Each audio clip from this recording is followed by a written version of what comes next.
fue formidable. Fue un verdadero acontecimiento.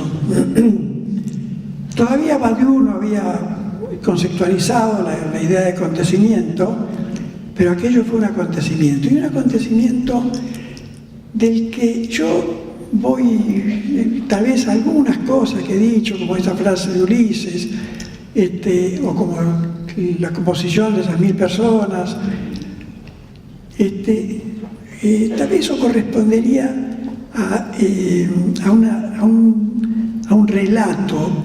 El relato es más próximo a la referencia histórica, a referir hechos históricos lo más rigurosamente posible. Pero la figura idiomática, la retórica psicoanalítica, no es el relato, es la narración. En la narración está ejemplificada por los historiales de Freud. El mismo Freud y el mismo hombre de los lobos, Juanito, o el hombre de las ratas, se está modificando simultáneamente con lo que está aconteciendo ahí. En un análisis, el análisis es una narración. Narración es una palabra que yo recibí de mi padre, es una palabra que viene de Narria, una palabra etrusca, prerromana, posiblemente etrusca, que por el vasco pasó a alguna zona de Francia y de España. Y narria quiere decir al mismo tiempo trineo y trajín, el trajín de empujar el trineo. Bueno, la experiencia Rosario a lo largo de los años narró mi vida como psicoanalista. Narró mi vida como psicoanalista en el sentido de hasta ese momento había muy poco. Freud como ser había hecho aportes muy importantes para explicar la cultura humana. Pero como decía Marx en alguna de las tesis de Feuerbach, creo que la 11ª, los filósofos explican pero no modifican el mundo. No es que el psicoanálisis modifica el mundo, pero su granito de arena lo pone.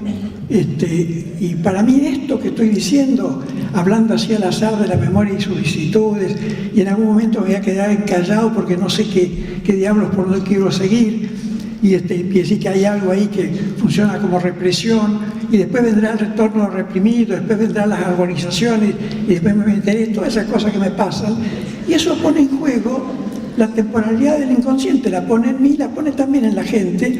Entonces, para mí esto es un acto psicoanalítico, en tanto también despierta cierta temporalidad del inconsciente y pone en juego la primera experiencia o la primera forma con que Freud presentó, creo que ya en el proyecto, que presentó la transferencia, cuando aún la transferencia no era neurosis de transferencia, resistencia y oportunidad, sino era la transferencia intertópica. Cuando yo trabajo como ser en grupos, en instituciones, bueno, lo que yo llamo la numerosidad social. La numerosidad social no solamente es una manera abarcativa de plantarme, o de definir el campo en que pretendo operar psicoanálisis, o no desmentir el psicoanálisis por lo menos, pero también la numerosidad social. Ojalá pudiera llegar a esto, pero esto viene al final, es el dispositivo elemental básico para que un psicoanalista pueda trabajar sin desmentir el psicoanálisis y promoviendo precisamente bueno, voy a decirlo ahora nomás directamente porque así termino temprano y no queda entre los etcéteras, promoviendo entre la gente la memoria perelaborativa. Lo explico enseguida.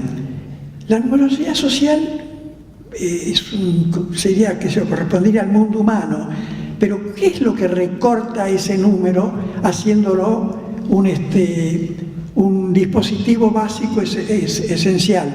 Todo esto nace de la experiencia Rosario. Todo esto se fue.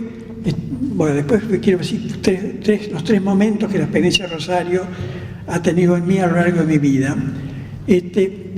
cuando yo defino la numerosidad social por un dispositivo donde cuentan tanto sujetos como sujetos cuentan. El primer cuentan tiene que ver con que la mirada sea en reciprocidad. Cuando yo trabajo con mucha gente, bueno, entonces el que habla se para y entonces... pero generalmente trabajo en una rueda, lo que finalmente descubrí allá en la experiencia Rosario, los grupos que trabajaron conmigo finalmente fueron en rueda, de forma tal que la mirada, que cada uno sea perceptor y percibido. Y el segundo cuentan, da cuenta de la condición hablante del sujeto. Y también tiene que ser en reciprocidad, también tiene que ser escuchado y tiene que ser emitida la palabra y escuchada la palabra. Entonces, ¿qué es lo que se produce ahí? Se produce un acto de habla mirado. ¿Pero qué es un acto de habla mirado? Es lo que está pasando acá. Esto es una escena casi de una puesta teatral. Yo estoy hablando, todos estuvimos hablando y ustedes están mirando. Y estarán pensando, bueno, prefiero no pensar lo que estarán pensando algunos, y espero que algunos que se ríen piensen bien de mí. Porque en realidad cuando uno expone así, se expone. Y entonces, ¿qué pasa? Que cuando uno se expone así, si yo parara acá en este momento y le dijera, a ver esa rubia linda que está en la tercera fila, y a lo mejor es nieta de Demóstenes, te estoy señalando a vos, ¿sí?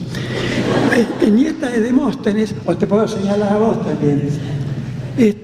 Y sin embargo, ella que ha estado espiando por el ojo de la cerradura en el anonimato de la multitud, del público, de golpe pasa lo que dice Sartre, cuando un tipo está mirando por el ojo de la cerradura cómo se desnuda una mina, y entra alguien y se encuentra mudo, se encuentra con una vergüenza tremenda, ¿no?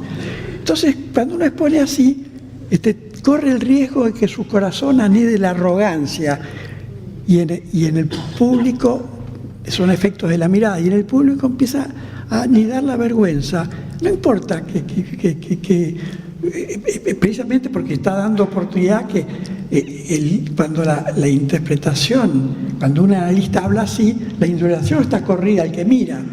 Uno está lejísimo de la interpretación, uno está casi asociando libremente. Bueno, ese es un acto de habla mirado.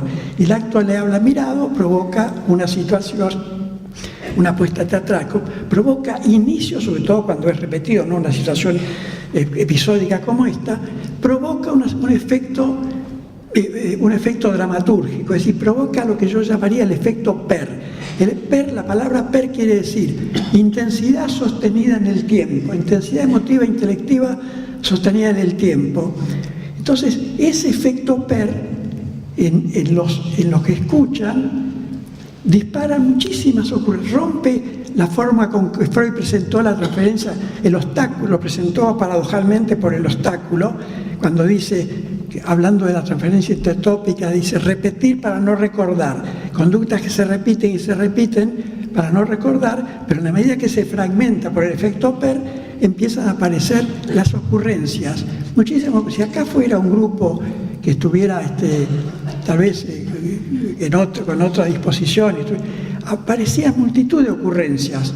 ¿Por qué? Porque nunca la memoria perelaborativa, muy pocas veces la memoria perelaborativa, es decir, lo que está reprimido, lo que está en el preinconsciente, lo que está en la represión secundaria, o lo que está incluso en las primerísimas experiencias de los primeros tiempos, de las que Freud habló pero nunca se ocupó, y que a mí me interesa en particular, todo eso empieza a aparecer, no como me doy cuenta que siempre supe lo que acabo de saber, empieza a aparecer como ocurrencias. Ahora, ¿qué dice?